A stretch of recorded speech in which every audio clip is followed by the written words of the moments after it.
Hi friends, welcome to Saranasri pets farm. இன்றைக்கி நம்ம வீடியோவில் எதை பற்றி பார்க்க போகிறோம்னா, நம்ம ஃபார்மை எக்ஸ்டெண்ட் பண்ண போகிறோம். எக்ஸ்டெண்ட் பண்ண நம்ம என்னென்ன பேர்டு நம்ம ஃபார்மில் இன்க்ரீஸ் பண்ண போகிறோம்னு சொல்லிட்டு தான் ஃபுல் வீடியோவில் நம்ம பார்க்க போகிறோம். வாங்க வீடியோக்குள்ளே போகலாம்.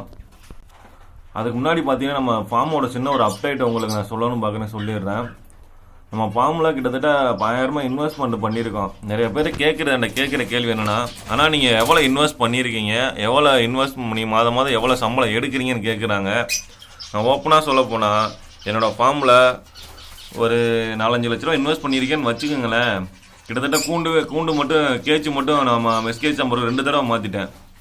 மெஸ்கேச்சை வந்து நம்ம மாற்ற வேண்டியது இருக்குது. 2 தடவை மாற்றிட்டேன் மெஸ்கேச் மட்டும். அதிலே ஒரு அமௌண்ட் நம்மளுக்கு அதில் போயிடுது. பேர்ட்ஸ் வந்து கொஞ்சம் ஒரு இன்வெஸ்ட்மெண்ட் பண்ணியிருக்கேன், ஓரளவுக்கு ஒரு இன்வெஸ்ட்மெண்ட் பண்ணியிருக்கேன்னு வச்சுங்களேன். அதில் வந்து இன்ன வரைக்கும் என்னால் ஒரு நிலையான ஒரு இன்கம் எடுக்க முடியல. நான் பேர்ட்ஸ் இன்வெஸ்ட்மெண்ட் நிறையா பண்ணி வச்சுருக்கேன், பண்ணிக்கிட்டே இருக்கேன், இன்னும் பண்ணிக்கிட்டே இருக்கேன்னு முதற்கொண்டு அதுலேருந்து என்னால் ஒரு ஒழுங்கான ரிசல்ட் எடுக்க முடியல. ஏன் எடுக்க முடியலன்னு கேட்டிங்கன்னா, நான் பேர்ட்ஸ் இப்போலாம் செமியிலேருந்து வாங்குறது எப்படின்னா ஒரு 3 மாதத்து பேர்டு 2 மாதத்து பேர்டுன்னு சொல்லி வாங்கி நம்ம வச்சு கிட்டத்தட்ட 1 வருஷம் நம்ம அதை வளர்க்க வேண்டியது இருக்கும். பேர்ட்ஸோட ப்ரீடிங் டைம் கிட்டத்தட்ட 1 வருஷம் வளர்க்க வேண்டியது இருக்கும். நம்ம பாம்பை எக்ஸ்டெண்ட் பண்ண இப்போ நம்ம 1 வருஷம் வளர்த்தோம்னா அதுக்கு இன்கம் நம்ம செலவு இல்லாமல் நம்ம கையில் இருந்து போடுற மாதிரி தான் இருக்கும். இப்போ ஃபிஞ்சஸ்லேருந்து வர இன்கம் எடுத்து பார்த்தீங்கன்னா, நான் ஆஃப்ரிக்கன் காக்டெயில் வாங்குகிறேன். கிட்டத்தட்ட பார்த்தா அதில் வர இன்கம் எடுத்தும் நான் கிட்டத்தட்ட இதுக்கு ஃபுட்டுக்கிட்டு எல்லாமே செலவு பண்ணிக்கிட்டு இருக்கேன். இப்போ விண்டர் டைம்னால நம்ம ப்ரீடிங் ஸ்டாப் பண்ண வேண்டி இருக்கிறதுனால எல்லாமே நம்ம கையில் இருந்து பிடிக்க வேண்டியதாகிடுச்சு. எவ்வளோ தான் இன்வெஸ்ட் பண்ணிக்கிட்டு இருந்தாலும் பேர்ட்ஸ் பிஸ்னஸை பொறுத்த வரைக்கும் நம்ம அதில் நிலையான இன்கம் பார்க்க முடியறது கொஞ்சம் கஷ்டமாக தான் இருக்குது. அதுக்கு பல வருஷங்கள் ஆகும், ஒரு 4-5 வருஷமாக ஆகும் அதுலேருந்து இன்கம் எடுக்கிறதுக்கு. ஏன்னா ஒரு பல்க் இன்வெஸ்ட்மெண்ட் பண்ணால் மட்டும்தான் அதுலேருந்து நான் உங்களுக்கு ரெகுலராக இன்வெஸ்ட்மெண்ட் எடுக்க முடியும். நான் நல்லா அதுலேருந்து கற்றுக்கிட்டேன். அதனால் நம்ம சைடில் வேலைக்கு போகிறது, கொஞ்சம் பேர்ட்ஸ்லேருந்து வர காசை எடுத்து நான் சேர்த்து வச்சு கொஞ்சம் பேர்ட்ஸ் வாங்கியிருக்கேன் எக்ஸ்டெண்ட் பண்ணுறதுக்கு. அதையும் உங்களுக்கு காமிக்கிறேன் பாருங்கள். இப்போ பார்த்தீங்கன்னா காக்டெயிலு, இது காக்டெயிலில் வந்து எல்லாமே ஒரு 5 மாதத்து பேர்டு தான். அது நான் எடுத்தேன் கிட்டத்தட்ட 2 மாதம் ஆச்சு. 3 மாதத்து பேர்டாக எடுத்தேன். இதில் ஒரு காக்டெயிலில் ஒரு 5 பேர் இருக்குது, அதில் 10 பீஸ் இருக்குது. இதில் ஒரு 5 பேர். அப்புறம் பார்த்தீங்கன்னா ஆஃப்ரிக்கனு, இதை நான் இப்போ தான் எடுத்துகிட்டு வந்தேன். இந்த மூக்கு கூட மாறல இந்த ஆஃப்ரிக்கன் எதுக்குமே, உங்களுக்கு பார்த்தாலே தெரியும். இதை நான் இன்னும் 1 வருஷம் வச்சு இதுக்கு நான் தீனி போட்டுக்கிட்டு இருக்கணும். இப்போ தான் நம்ம பழைய ஆஃப்ரிக்கன் எல்லாத்துக்கும் பாக்ஸ் கட்டியிருக்கேன். கிட்டத்தட்ட 2 மாதமாக ரெஸ்ட் விட்டுருந்தேன். ஆஃப்ரிக்கன் காக்டெயில் பிஞ்சஸ் எல்லாத்துக்கும் 2 மாதம் ரெஸ்ட் விட்டுருந்தேன். கையை ரொம்ப பிடிச்சிருச்சு, பயங்கரம். என்ன செலவுக்கே ஒன்றும் இல்லாமல் ஒன்றும் பண்ண முடியாமல் நம்ம தொழிலை இதை நம்பி தான் இருக்குது. ஃபுல் டைமாக இதை நம்ம பண்ணிக்கிட்டு இருக்கிறனால ரெஸ்ட் விட்டனால ஒன்றுமே பண்ண முடியல. இப்போ நிறைய இடத்துல பேர்ட்ஸ் அடி வாங்க ஆரம்பிச்சிருச்சு விண்டர் சீசனில். மொத்தமாக எல்லாத்துக்கும் ரெஸ்ட் விடவும் நம்ம வாங்குறது அது இதுன்னு எக்கச்சக்கமாக செலவாயிருச்சு. எல்லாமே கை காசை போட்டு தான் செலவு பண்ணியிருக்கு. இப்போ தான் ஓரளவுக்கு பாக்ஸ் கட்டியிருக்கேன். ரிசல்ட் எப்படி வருதுன்னு பார்ப்போம். நம்ம இந்த பேர்ட்ஸ் பிஸ்னஸை பொறுத்த வரைக்கும் எதிர்பார்க்குற ரிசல்ட் வருமா என்கிறது டவுட்டு தான். நம்ம ஒன்று எதிர்பார்ப்போம், 4 சிக்கு பிடிச்சிருக்கோம், நெஸ்ட் அவுட் ஆகிற பார்த்தீங்கன்னா 1 சிக்கு 2 சிக்கு நெஸ்ட் அவுட் ஆகும். அதை பேர்ட்ஸை பொறுத்த வரைக்கும் சொல்ல முடியாது எப்போ என்ன நடக்கும்னு. நிறைய பேர் கேட்குறீங்க எவ்வளோ சம்பாதிக்கிறீங்க. இதில் எனக்கு தெரிஞ்சு ஏதோ ஒரு அளவுக்கு அமௌண்ட் இன்வெஸ்ட்மெண்ட் வருது. நான் வரலன்னு சொல்ல மாதம் இவ்வளோதான் வரும் அவ்வளோதான் வரும்னு எனக்கு கண்டிப்பாக இதுலேருந்து நான் சொல்ல முடியாது. ஏதோ ஒரு கொஞ்சம் வருது. ஆனால் இன்வெஸ்ட்மெண்ட் பல்காக பண்ணியிருக்கேன். ஆனால் நிறைய இன்வெஸ்ட்மெண்ட் பண்ணியிருக்கேன். பேர்ட்ஸை பொறுத்த வரைக்கும் ஒரு 10 லட்ச ரூபாய் கணக்கு இன்வெஸ்ட்மெண்ட் பல்காக பண்ணியிருக்கேன். இன்வெஸ்ட்மெண்ட் மட்டும் தான் பண்ணியிருக்கேன். ஆனால் அதுலேருந்து இன்கம் இன்ன வரைக்கும் என்னால் நிலையான இன்கம் பல்காக எடுக்க முடியலை. ஏன்னா இது வந்து ஏஜ் ஆகணும், ப்ரீட் ஆகணும், வாங்கி போட தான் முடியும். 1 வருஷம் 1.5 வருஷம் நம்ம வெயிட் பண்ணணும், வெயிட் பண்ணிக்கிட்டே இருக்கணும். இதுலேருந்து வர காசு எடுத்து அதுக்கு போகணும், அதுலேருந்து வர காசு எடுத்து இன்னொரு பேர்டு வாங்கணும், இன்னொருலேருந்து அதுலேருந்து அப்படியே ரொட்டேட் ஆகிக்கிட்டு தான் இருக்குன்னு கொண்டு அதுலேருந்து எடுத்து நம்ம வீட்டுக்கு கொடுக்கறது வைக்கிறது கண்டிப்பாக முடியாது. எனக்கு இன்னும் மேரேஜ் ஆகலை, அதனால் நான் ஓரளவுக்கு சமாளிச்சுக்கிருக்கேன். மேரேஜ் ஆகும் ஃபுல் டைமாக அந்த பிஸ்னஸ் தான் பண்ண நினச்சினா கண்டிப்பாக பண்ணவே முடியாது, வாய்ப்பே இல்லை.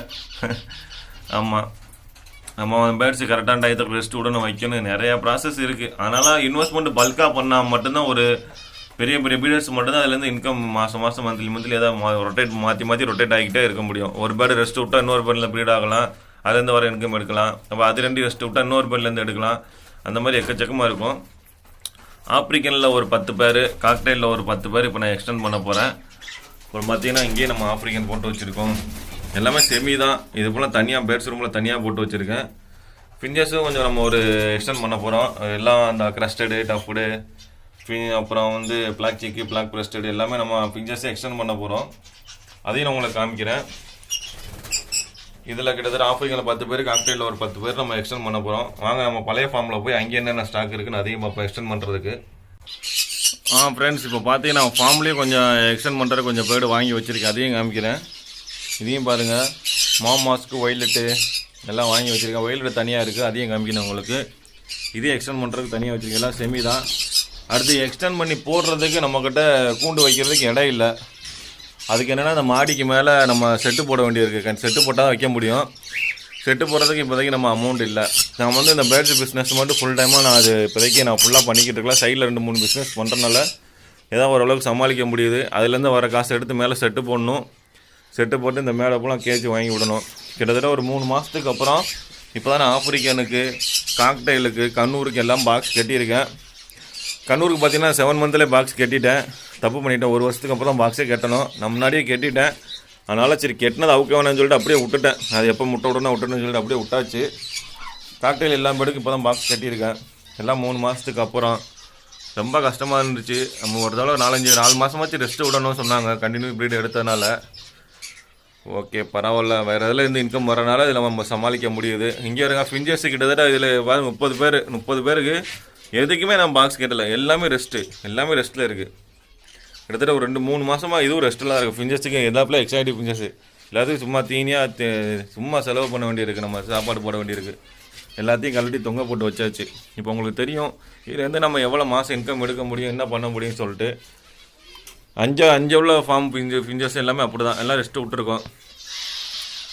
இது உயிர் உள்ள பொருள். நம்ம எந்த அளவுக்கு பாதுகாக்கிறோமோ அந்த அளவுக்கு நம்மளுக்கு வந்து அது ஹெல்ப் பண்ணும். தொடர்ந்து கண்டினியூஸாக ரெஸ்ட்டு விட்டோம்னா நம்மளுக்கு நட்டம் தான் ஆகும். அதனால் பேர்ட்ஸையும் நம்ம பார்க்கணும், நம்ம காப்பாற்றினாலும் கண்டிப்பாக நம்ம ரெஸ்ட்டு விட்டே ஆகணும். இதெல்லாம் எக்ஸ்டெண்ட் பண்ணுறதுக்காண்டி வச்சுருக்கிறது. இதுலேயும் போட்டு வச்சுருக்கேன். பிளாக்சிக்கு, ஜம்போ எல்லாம் போட்டு வச்சுருக்கு. இந்த ஊர்லேயும் கிடக்கு. ஓகே ஃப்ரெண்ட்ஸ், இப்போ பார்த்தீங்கன்னா நம்ம ஆஃப்ரிக்கனில் ஒரு 10 பேர், காக்டெயில் ஒரு 10 பேர் நம்ம எக்ஸ்டெண்ட் பண்ண போகிறோம். எக்ஸ்டெண்ட் பண்ணிட்டோம்னா நம்மளுக்கு கொஞ்சம் எல்லாத்துலேயும் ஒரு 30 ஆஃப்ரிக்கன் 30, காக்டெயில் ஒரு 30 பேர் வரும். எக்ஸ்டெண்ட் பண்ணிடுவோம் கூடிய சீக்கிரம். எல்லாம் நீங்கள் சப்போர்ட் பண்ணுற பொறுத்து தான் இருக்குது. தயவுசெய்து இனிமேல் நீங்கள் எவ்வளோ சம்பாதிக்கிறீங்க, எவ்வளோ இன்கம் எடுக்கிறீங்க இந்த விஷயத்துக்கு கேட்காதீங்க. நிறைய பேர் எல்லாமே அதுதான் கேட்குறாங்க, ஐடியா கேட்குறாங்க. நான் என்ன சொல்கிறேன்னா, இப்போ திரும்பவும் சொல்கிறது அதெல்லாம். இதில் மாதம் இன்கம் எடுக்கணும்னு கண்டிப்பாக பார்க்கவே முடியாது. ரிசல்ட்டு இன்றைக்கி 4 சிக்கு பொடிக்கிறது, அடுத்த கிளச்சில் 1 சிக்கு தான் பிடிக்கும். அதனால் இவ்வளோ சம்பாதிச்சிடலாம், இதுலேருந்து இவ்வளோ இன்கம் எடுத்துடலான்னு சொல்லிட்டு நம்ம அதுலேருந்து கணக்கு பண்ணுறது ரொம்ப கஷ்டம், பண்ணவே முடியாது எப்போவுமே. அதில் நீங்கள் ஒரு 10 லட்ச ரூபாய்க்கு மேலே இன்வெஸ்ட் பண்ணால் மட்டும்தான். அது பல வித்தியாசமாக குருவி வாங்கி போகணும். ஆஃப்ரிக்கன், காக்டெயில், கண்ணூர் ஏதாச்சும் வாங்கி போட்டாங்கன்னா ஒன்று இல்லாட்டம் ஒன்றுலேருந்து நம்மளுக்கு ஏதாச்சும் ஒரு இன்கம் வந்துக்கிட்டு இருக்கும். அதுலேருந்து பல்காக கம்மியான இன்வெஸ்ட் பண்ணால் ஏதோ செலவுக்கு எடுத்துக்கலான்னு கொண்டு மிச்சப்படி வேறு எதுவும் பண்ண முடியாது. அவ்வளோ குருவிக்கு இற வாங்கி போகலாம், செலவுக்கு பண்ணலாம், மெயின்டைன் பண்ணலாம், அவ்வளோதான் பண்ண முடியும். எனக்கு தெரிஞ்சு நான் பார்த்ததில்ல. எனக்குன்னா பேர்ட்ஸில் நல்ல ரிசல்ட் வந்துருந்துச்சு. நேரம் எங்கேயோ போயிருப்பேன் இவ்வளோ இன்வெஸ்ட் பண்ணிடுறதுக்கு. அந்த அவ்வளோ ரிசல்ட்டுன்னு சொல்கிறல, நம்ம வாங்கி போகிற டைமிங் பொறுத்து இருக்குது. ஒரு செமிலேருந்தே வாங்கி செட் பண்ணால் மட்டும்தான் கரெக்டாக ப்ரீட் ஆகும், நம்மளோட இடத்துல செட் ஆகும், எல்லாம் பண்ணணும். அடல்ட்டு வாங்கி போட்டுட்டு வருஷ கணக்கில் உட்காந்துக்கிட்டு தான் இருக்கணும். நானும் 1 வருஷம் அப்படி தான் உட்காந்தேன். அடல்ட்டு பேராக வாங்கி போட்டு ஒன்றும் ப்ரீட் ஆகாமல் அப்படியே உட்காந்துக்கிட்டு இருந்தால் இப்போ நம்ம நிறையா தப்பு பண்ணி இப்போ எல்லாம் செமிலேருந்து எடுத்து 1 வருஷம் வீணானாலும் பரவாயில்லன்னு சொல்லி நம்ம எடுத்து போடுறோம். 1 வருஷம் வீணானாலும் நம்மளுக்கு ரிசல்ட்டு கிடைக்கும்.